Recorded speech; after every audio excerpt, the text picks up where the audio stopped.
Today, my friends, we are making another vintage meal, and today it comes from none other than Betty Crocker's Working Woman's Cookbook from 1982. Here's the description. Betty Crocker's Working Woman's Cookbook will help you operate in your kitchen just as efficiently as you do in your workplace, resulting in profits of good food and well-being that benefit your entire family. Because nothing says being a working woman like carrying the whole load of the household in the kitchen, even though both you and your husband work. This cookbook is actually in excellent condition for how old it is. If I can find a copy of it online, I'll link it down below. I just want to read you the first paragraph of the foreword in the book, because when I read this, I just died laughing. Like most of today's working women, you may spend as many as 40 hours each week at your place of business and come home to a bigger job yet as manager of your own kitchen. Even with willing help from other family members in marketing, cooking, table setting, and cleanup, it is you and you alone who is in charge. I find the quote very funny that says, you may spend as many as 40 hours each week at your place of business. So I actually looked up some statistics from 1982 for women in the workforce, and something like 51% of women in 1982 were actually working outside of the home, and something like, I think it was 71 or 72% of women that worked full time. So I love how this book kind of makes it seem like it's very rare that you would be working as many as 40 hours a week and then coming home to cook dinner for your family, when in reality, it's what most women were doing. I also love the last sentence. It is you and you alone who is in charge. Anyway, patriarchy aside, let me tell you what we are gonna make out of today's cookbook for dinner. So I'm starting with a recipe for Swiss steak. I've made this on my channel a couple times before, and I just feel like it is one of the quintessential dishes from my childhood. In fact, I was born in 1983, just a year after this cookbook came out, so I always loved the chance to make Swiss steak. I'm also gonna make some hot buttered egg noodles. A lot of times when I was growing up and we had Swiss steak, we would have it with mashed potatoes, but I figured for an after work situation, boiled egg noodles with butter might be a little bit easier. I'm also gonna make some fresh baked bread, some mixed veggies with butter, salt, and pepper. And then I'm trying this recipe for it's called 24-hour salad, but it's actually kind of like a recipe for ambrosia or like fruit salad. And I can never pass up one of those, even at a holiday dinner. So that's what we're gonna make today. Let's jump right in. All right, so we're gonna start with the thing that takes the longest, and that is a 24-hour salad, which is a fruit salad. And based on the ingredients, I think that I know how this is gonna turn out, but we're gonna see together. So I'm gonna make the quote dressing first. That's literally what the cookbook calls it, is dressing. So in this bowl, I have a 1/4 cup of milk. I'm gonna add 1 packet of Dream Whip. Believe it or not, this is the very first time I've ever purchased a box of Dream Whip. I know what it is. I've seen it in the store before. I've just never bought it for anything. Okay, so we're just gonna beat this together until soft peaks form. Okay, so that should be good. And then I took 2 tablespoons of juice out of this can of pineapple tidbits. So I'm gonna go ahead and add that. Eventually we're obviously gonna drain all of the fruit and add that in as well. And then the recipe says to add 2 tablespoons of lemon juice. So I'm just gonna go ahead and use 1 lemon and a pinch of salt. And we'll just combine this. All right, so I told you guys at the beginning of the video that we were gonna make some fresh bread with today's dinner. However, one thing that women did not have in the 1980s with help for dinner was wild grain. And they're actually sponsoring today's video, so thank you to them. I've been using wild grain for, I've gotta say it's over a year now, probably a year and a half, even before I started working with them here on YouTube. I absolutely love them, and I know you're gonna love them too, because it saves so much time, especially in the evenings when you get home from work, you need to cook dinner, you want a fresh loaf of bread or pastries or something like that to go with your dinner. It's fantastic. So I always keep a stock of wild grain bread and other assorted things in my freezer. So I pulled some of it out just so I could show you some of my favorites. These Bavarian pretzel buns are so good. You just bake them in the oven, split them in half. They're really good with cheeseburgers or like hot ham and cheese. They also have really good frozen pastas and tortellini. These Parmesan herb biscuits, we've had these several times. They're really great as well. And then their sourdough bread is, I think, why I love them the most, because I've tried baking sourdough bread before and it is always a fail. So I've got some sourdough bread, some sourdough sesame bread. I think actually this is the one I'm going to make tonight. And then these ciabatta sandwich rolls, I really love these also. I actually used some of these in a sandwich video I did not too long ago. This slow fermented 3-seed bread is really great. And then their croissants are so good. You will never bake up another croissant that is this good at home. So if you're not familiar with Wild Grain, they are actually the first bake from frozen box that gets delivered straight to your door, and you can choose from, like I said, pastas, sourdough breads, and artisanal pastries. And one thing I love also is that they partner with small bakers across the country. Wild Grain has options to suit everyone's individual needs. Plus you can customize your box with your favorite products. It's super easy to manage. And also, if you're gluten-free, they have options for you on their site as well. The thing that I really love about Wild Grain is you get quality sourdough bread that is better than any bread you're gonna buy at the store, and you don't have to do all the work, okay? I told you guys before, and I've shared here on my channel, I am not good at baking bread. I can cook a lot of things, I can bake a lot of things. Bread is not one of them, and that is why I personally love Wild Grain, because who doesn't love a nice, fresh, hot slice of bread and butter with your meal. The best part also is that every item bakes in 25 minutes or less. Like I said, you can also build your own box, so you can definitely customize what you get, and they're always adding new seasonal items. Not only do they have bread and pasta and rolls and things like that, but they frequently have different dessert items. I got some chocolate chip cookies in my last box. These chocolate chip cookies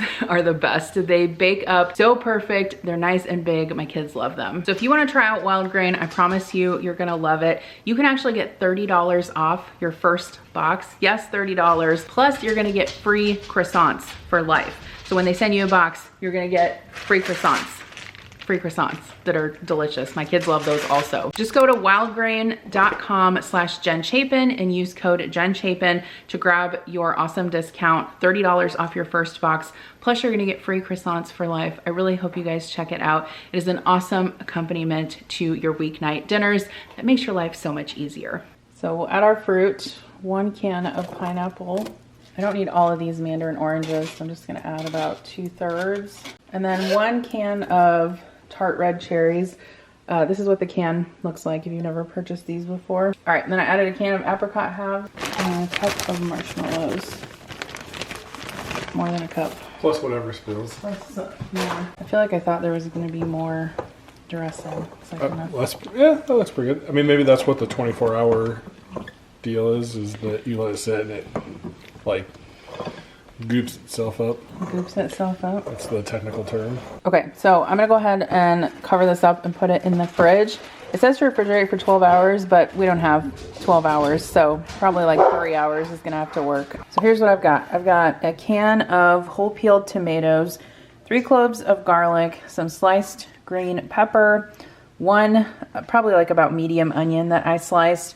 And then this is tenderized round steak. So we actually buy a half of a cow every year. My husband works with someone who farms cattle, and so it's easy for us to be able to just buy our meat all at once. I realize not everyone can do that, or not everyone knows someone like that. So what you're looking for at the grocery store is tenderized round steak.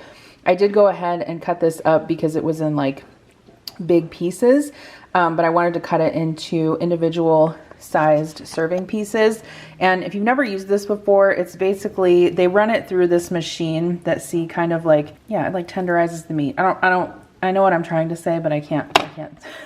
I obviously can't use words today. I've had a long day at work. So I have some oil. So actually this says olive oil, but I've actually refilled this with vegetable oil for sauteing. And then in this dish here, I've got some flour, some salt, and some dry mustard powder. And this is what we're gonna use to dredge the beef in before we fry it up in the skillet. And if I didn't mention, I season this with salt and pepper also. So I have this big pan. I don't even know what kind of pan. I guess you would call this a skillet, although it has shorter handles. It doesn't have a long handle. But I wanted something that was big enough that I could fit all of the pieces of Swiss steak down in there on the bottom. And then something that, you want something that has a lid also, because we're gonna simmer this for like an hour on the stove. So I'm just gonna wait for this oil to heat up. I'm just dredging each side of these pieces of round steak in the flour, and then we'll add it to the skillet. It doesn't have to be perfect.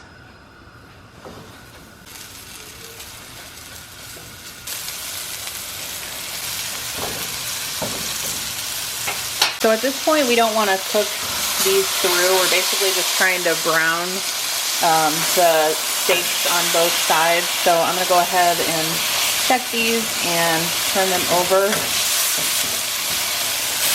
All right, so now that these are brown, I'm going to go ahead and just remove them to a plate that I have back here. And then we'll add a little bit of extra oil and the veggies.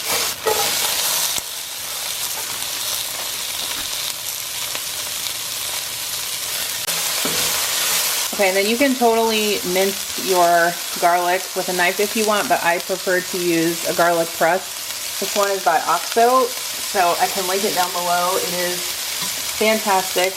Best garlic press I've ever owned, and I've owned a few.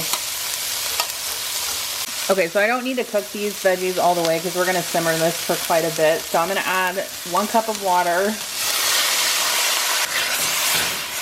I'm gonna scrape up some of those brown bits on the bottom so we can get that flavor. Okay, and then we're gonna add our tomatoes. So we're bringing this up to a simmer.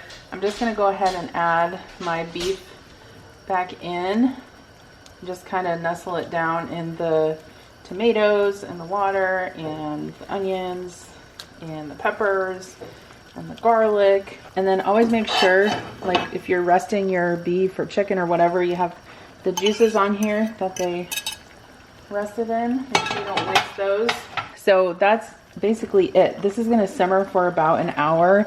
I'm gonna turn the heat down to like medium low so it's just simmering and not boiling, and we'll check on it every so often. So we're gonna go ahead and put our sesame sourdough loaf in the oven.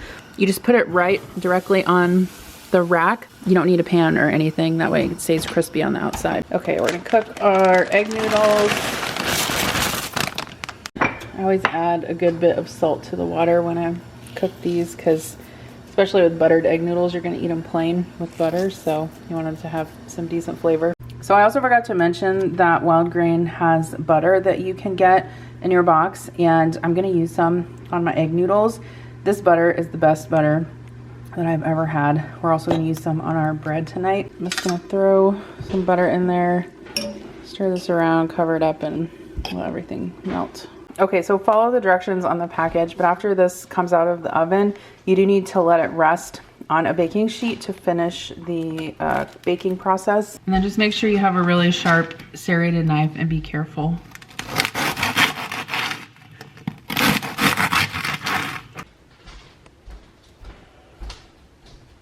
Okay, and then if you have butter that's in the fridge, they sell these butter knives that you can use with cold butter.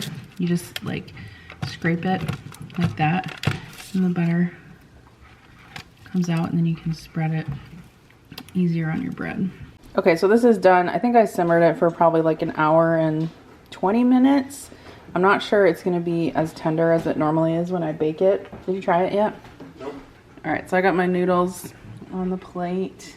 I just heated up a bag of mixed veggies, frozen mixed veggies, added some butter, salt, and pepper. I had to bust out my old blue, I don't remember what this pattern is called, blue corn flour maybe? Corel plates. I thought that was very 80s apropos.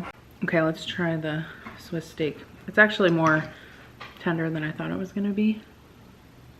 I actually do think I like the baked version better.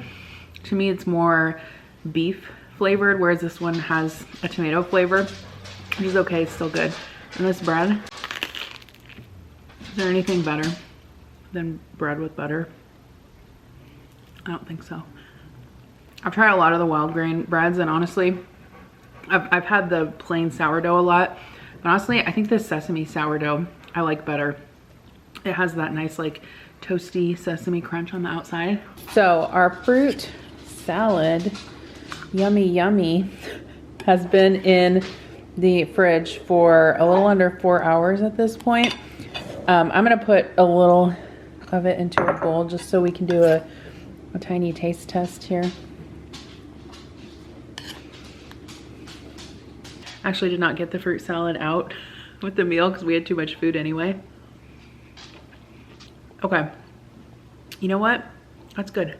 Okay, I actually like this a lot better than some of the other kind of like fluffy marshmallow fruit salads that I've tried. And the reason why is because this one is not quite as sweet. So it has that lemon juice in the like dressing part of it. And then most of the fruit that I used was like unsweetened. So you get the sweetness from the marshmallows, but then the dressing's a little sweet and tart. And then, you know, a little bit of sweetness and tartness from the fruit. So I actually really like that. Good. So if you missed the last vintage cooking video I posted, it was actually a full day of meals from a 1950s Betty Crocker cookbook. You can click on the screen right here to watch that. Also, don't forget to check out that discount with Wild Grain, $30 off your first box plus free croissants for life.